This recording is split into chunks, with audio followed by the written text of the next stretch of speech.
আসসালামু আলাইকুম ওরহমতুল্লাহ। বাংলাদেশ জামাত ইসলামের আমির ডক্টর শফিকুর রহমান তারেক রহমানের প্রতি যে বিতর্কের আহ্বান জানিয়েছেন, সে বিতর্ক থেকে তারেক রহমান তার সময়ের সীমাবদ্ধতার কথা বলেছেন এবং আম, বলা হয়েছে যে জামাতের পক্ষ থেকে যেটা করা হয়েছে সেটা হচ্ছে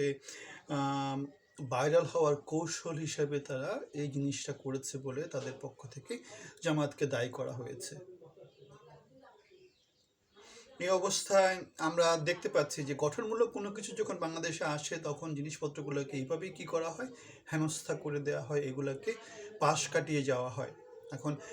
দিনে 24 ঘন্টা করে হিসাব করে ধরলে আমরা দেখি যে এখনো নির্বাচনের 5 দিন বাকি আছে, 5 দিনে এখনো প্রায় 100-150 ঘন্টার মতো বাকি আছে। সুতরাং বিতর্ক যদি করতে হয়, সব আয়োজন তো অন্যরা করে ফেলবে। এর ভিতরে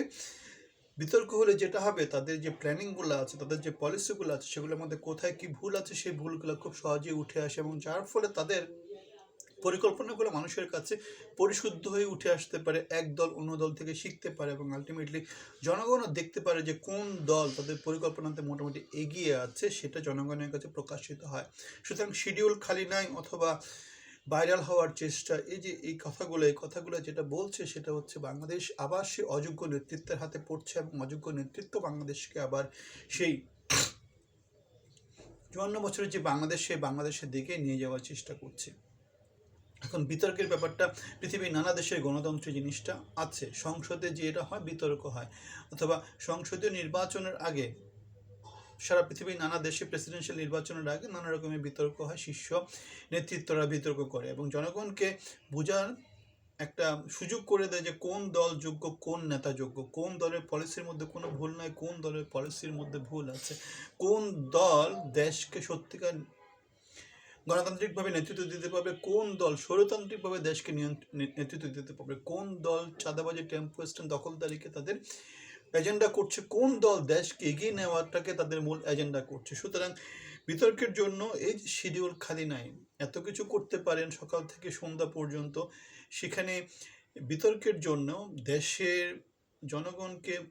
প্রার্থীকে মূল্যায়িত করার জন্য যে চেষ্টাটা নেওয়া হয়েছে সেটার জন্য সময় দিতে পারছেন না, সেটা আমাদেরকে নতুন করে আরেকবার হতাশ করেছে। এবং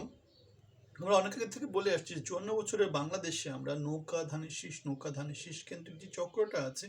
সেটার মধ্য থেকে আমরা বারবার শুধু হতাশই হয়েছে এবং এই হতাশা থেকে আমাদের মুক্ত হওয়ার জন্য আমাদের এই চক্রের মধ্যে একটা ব্রেকটা আনা দরকার এবং সেই ব্রেকটা জামাতে ইসলামী, দাঁড়িপাল্লা অথবা এনসিপি যে তরুণ নেতৃত্ব আছে তাদের মধ্য দিয়ে আসতে পারে। বিতর্ক প্রতিযোগিতার যে আহ্বানটা ডাকসুর পক্ষ থেকে করা হয়েছে, জামাতের আমিরের পক্ষ থেকে করা হয়েছে, সেটা হচ্ছে পরিবর্তনের পথে বাংলাদেশকে এগিয়ে নিয়ে যাওয়ার একটা চেষ্টা থেকে করা হয়েছে এবং তারেক রহমানের শিডিউল খালি নাই বলার মধ্য দিয়ে আসলে যেটা করা হয়েছে সেটাকে ইগনোর করা হয়েছে। এখন দেখার বিষয় যে বাংলাদেশের